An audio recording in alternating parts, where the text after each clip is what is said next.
And I want to compliment myself because Compliment yourself? Okay, go. I'm going to tell you why. I'm not a jerk. I'm not you. That's not a nice way to start the show. I just Call me a jerk the first 20 seconds? No. What I mean is when one of my teams loses a brutal game, you can't wait to text me. You can't wait to say, oh, how's Kevin Durant doing? I was in the same room with Craig Carton. Yeah. When I watched Virginia hit a game-winning 3 to beat Syracuse. And I can't stand Syracuse. I can't stand anything about it. Yeah. And I am so proud of the restraint I showed. You have said nothing. I said nothing. I gave you nothing. Because you know what? I wanted to let you marinate in your despair, anger, however you're feeling. And I want this to be a lesson. Yeah. If somehow something goes really, really wrong with a certain teams I root for, sure. Hopefully you'll show me the same level of respect I just showed you. Good day, sir. Good day, sir. Yeah, Syracuse lost a 3 at the buzzer. It was a 1-8 game there. The 8, Virginia was the 1. And, I'm upset my team lost. They're on the bubble to get into the tournament. I think they might squeeze themselves in. I don't know if it's a burst. If they won, they were in for sure. Right. But, yeah, listen, I will say this, because I was watching the majority of the second half of the game, and I'm upset that Syracuse lost and all that. But I just love the time of year. It is a reminder, though, that gambling can be a problem. I'm not going to get on my soapbox about it, but it's multiple games every day for the next 3 weeks. So with some restraint, enjoy the tournament. Sports wagering wasn't my problem, but it's gambling, so it is a problem for some people. But the time of year is great. And actually, something happened earlier today.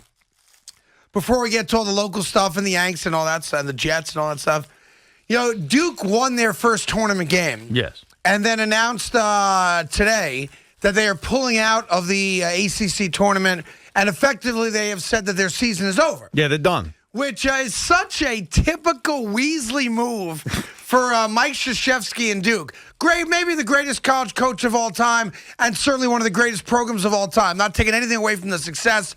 Much like Notre Dame football all those years, I hate Duke.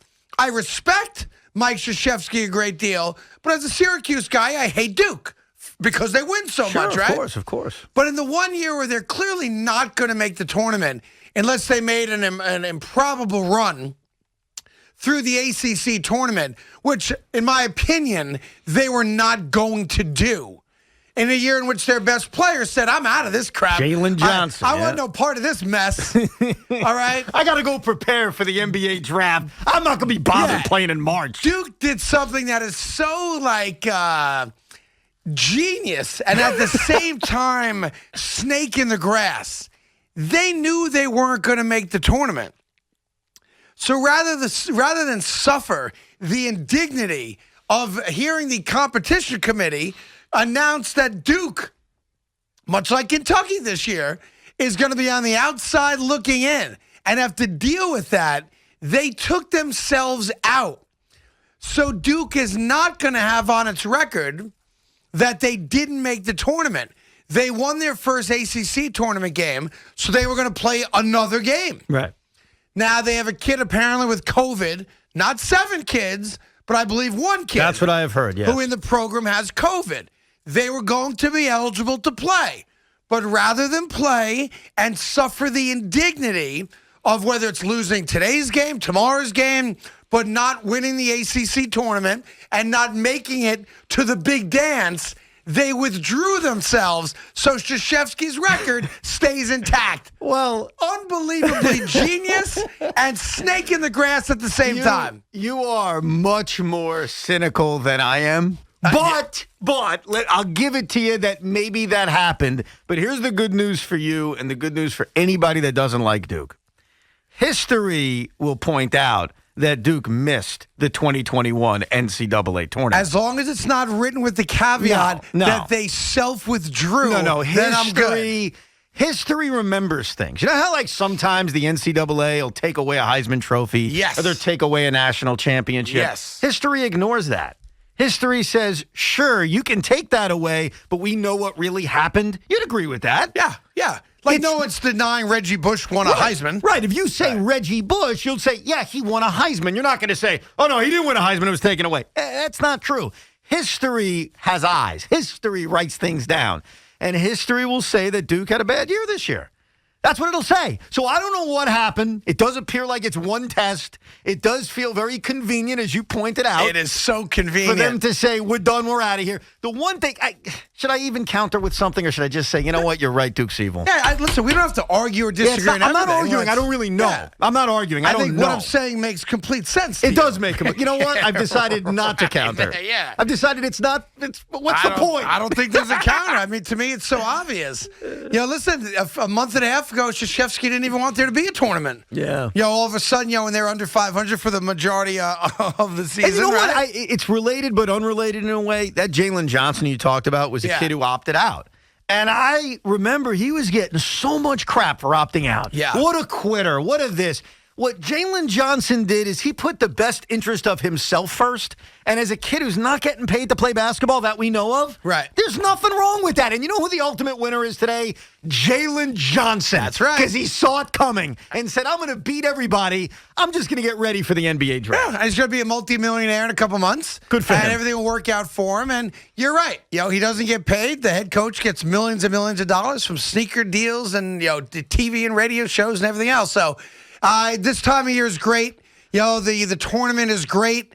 There've already been some great games. Like, even I'm a Syracuse fan, but great game. A three-pointer at the buzzer to win a conference tournament game. The West Virginia game was pretty good. I was watching. It was the first time. The Kentucky game was great. I think Mississippi State won that game at the buzzer. Yeah. In a 9-8 game. So it's all good. Admit, we all love it. I will say it with the caveat. If you are making games interesting by putting your money up, just be aware that it can become a problem, and you don't have to bet every game. Right. I just want to put that out there again. I don't want to. I'm not going to be the uncle that is a buzzkill. But pick the games you like. Do what you got to do on them. But not every game. And stop. And don't chase. If you lose, you lose. Move on. That's all. I got to admit, man, I watched, other than Seton Hall and St. John's and a little bit of Rutgers, no college basketball this year. And I don't know if it was the pandemic. I'm not sure what it was. And things may change because I was watching more games today, and I'll be into the tournament. I was as least interested in a college basketball season this year than ever before. And I'm not sure why. I think it's the same for everybody. I think that's fair. I think most people, they're going to get interested now. Right. The season wasn't a full season for most teams, and, schedules were a little bit different. Maybe that's what it was. No fans and all that stuff. The rah-rah nature, which college basketball owns more than any other sport on the planet. But I do think, Evan, you will see, and listen, you already said, you're going to watch more of these conference tournament games this week. You're certainly going to watch the tournament itself. And while it may lack the overall, enthusiasm and all that stuff, it's still there was one a other great event. There was one other factor. Yeah. It's a small factor, and this is actually a compliment, so please take it that way. We weren't focused on a college player to dream about being a New York Knick via the lottery. Cade Cunningham would have been that guy. And I think in a way, a small way, because some people just like college basketball, but in this town, we're a professional town. We like our pro teams. We spent years focusing on a certain player, whether it was Zion Williamson a few years ago. It's true. And I think the fact that Knicks have been good, we haven't mentioned the name Cade Cunningham once. He was the guy at the beginning of the year. Oh, he's the number one pick. He's the reward if your team stinks this year. So I think one small contributor to that is that Knick fans haven't been worried about their next player. They've been worried about this season. There is a good aspect to that, too. We don't have to listen to every jackass come on the radio like an expert, handicapping Cade Cunningham's game. All those guys that pretend like they watch college basketball all year long, talking about what his strengths and weaknesses are. Because the Knicks are good, not great, but because they're good, and they're not going to have the number one pick unless the Mavericks tank the entire second half of the season, which I don't think any one of us think is going to happen. They look a lot better now. To me, dude, the NBA draft, as you hope one day becomes a normalcy for the Knicks, is not a major event. It is part of why, I said this on Saturday, it's a part of why I want Deshaun Watson so bad for the Jets. I am so sick and tired as a New Yorker breaking down quarterbacks every single year. Yeah. I'm sick of it. And if the Giants have their guy in Daniel Jones, they certainly believe in him, and the Jets trade for a veteran star like Deshaun Watson, think about this, my fellow New Yorkers. We are never going to have to waste our time breaking down college quarterbacks who we never watched play and try to predict what they're going to be at the next level. Meanwhile, Giancarlo Stanton hit a bomb yesterday, back-to-back, belly to the belly with Glaber. And then, of course, comes all the questions about Stanton after the game for Aaron Boone. And forgive me, Yankee fans, for not getting excited about this because the quote we are about to give you is, I believe, the same quote. I could probably go back and check that every Yankee fan has heard about Giancarlo Stanton in the few years that he's been a New York Yankee. You ready for it?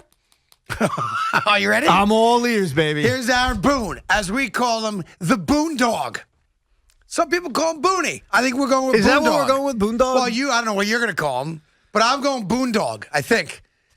We'll see how it goes. He'll join us every Thursday during the regular season here on the Carton and Roberts show. Boonalicious? No, that doesn't work. No. I know a lot of people go Booney, but I'm of the ilk of going Boone Dog. I think Boone Dog's Dog. a solid name for a guy. Because I'm not calling him Skip.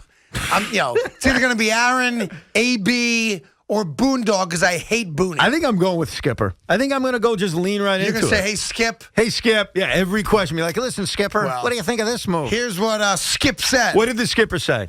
Please let me finish. Of course. Wait, but do I cut you off? Sometimes. Just let me finish. Because my reaction's going to be your reaction. Okay. So if you just, they sometimes say don't shoot the messenger. Yes. I want to be clear about this. I'm just reading it. Okay. This is not an opinion. This is not my statement. This is Boondog. This is the Skipper statement. This is Boondog. Skipper. So I'm going to say it, and I'm going to back up, because what you're going to say, I'm sure, is exactly what I'm going to say. Okay, go ahead. It will be a scary season if he stays healthy. That's the question. Leave it alone. That's stand alone. Now, do you want to take that one? Or you want me to give it a Big Mac? I mean, this is just like Harden just threw up the alley oop. You know what, Big Mac? Why don't you take that? You want to take that one, it's okay. Yankee fan? No, you guys do it. You want us to do it? It's obviously just the truth. So please have a bunch of. Okay.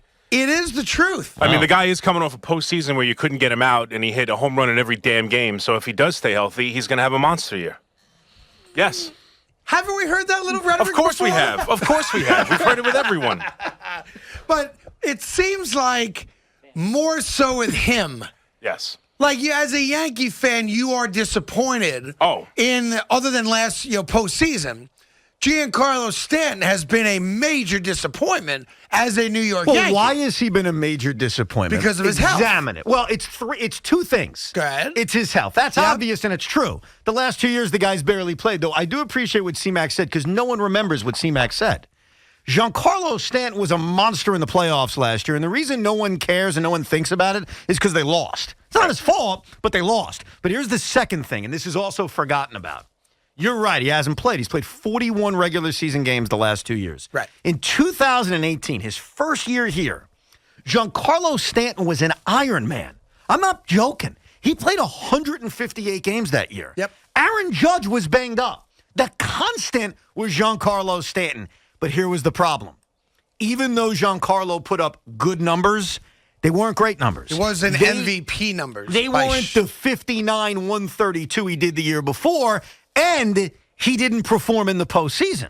And so Giancarlo, in year one, his problem wasn't being healthy. His problem was being clutch. His problem was he didn't get that big defining hit. His problem the last 2 years is simple. Guy can't stay on the field. Yep. So he's put together a 3-year track record with year one being nothing like the next 2 years, because people forget he played almost every game in 2018. Yep. But it wasn't a good year. Now, if you buy into all the offseason rhetoric about pliability and different training, which, a lot of these guys, especially as they get older, kind of saying that's better than you're being jacked up and all muscular. And he, obviously, you've seen him topless.